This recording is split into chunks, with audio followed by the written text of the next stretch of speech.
I'm going to show you how a doctor treats a foot blister in the field. On one of my expeditions into Yellowstone, I skied with Dr. Terry Williams, and he developed a blister in his boot while we were skiing.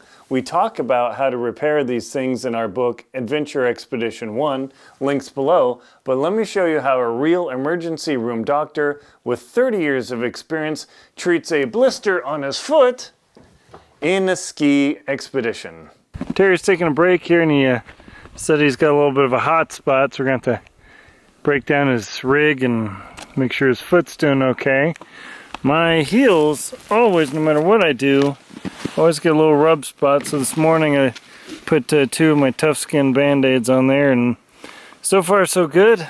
So even if it feels slight, you do that for 5 more days, it can be crippling.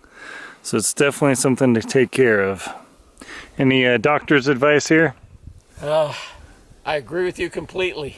It's better to deal with it before the skin breaks down, because once you've got skin breakdown and a blister or an abrasion, it's going to take a lot longer to heal. So preventative is better. So where's your hot spot? On the inside of my heel here. Yeah. And it's... Oh, look him.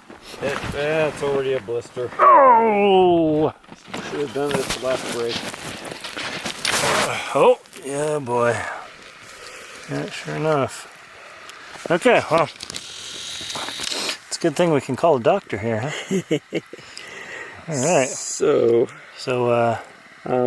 what's the process? So yeah, once you've already developed a blister, treatment that works as well as anything I've come up with is you take a piece of moleskin, cut a hole the size of the blister, be generous with the moleskin so it stays on. You lay that down, but not with no adhesive on the blister, and then ideally if you've got it, you put a little antibiotic ointment on the roof, on the blister itself, and then cover that with a Band-Aid. Oh, 2-layer. And that way there's no adhesive against the blister that's just going to pull it off later. And if you can do it well enough to leave it in place for a couple of days, by the time you pull it off, it can be healed enough that it's much more comfortable. I've used that with a lot of wildland firefighters that I've worked with, and it's worked pretty well. So. All right, so we got the adhesive separated. And then,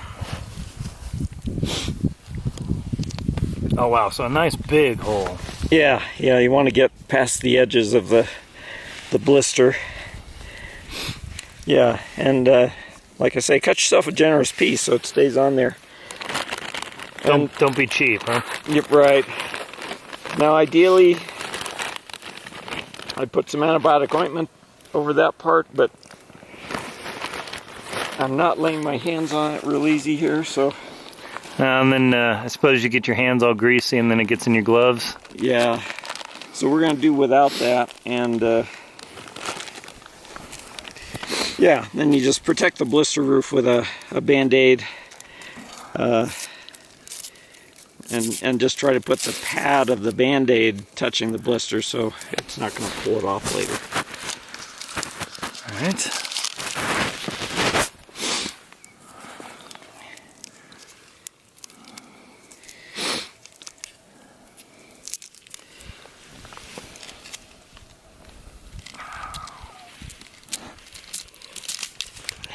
And just like that, huh?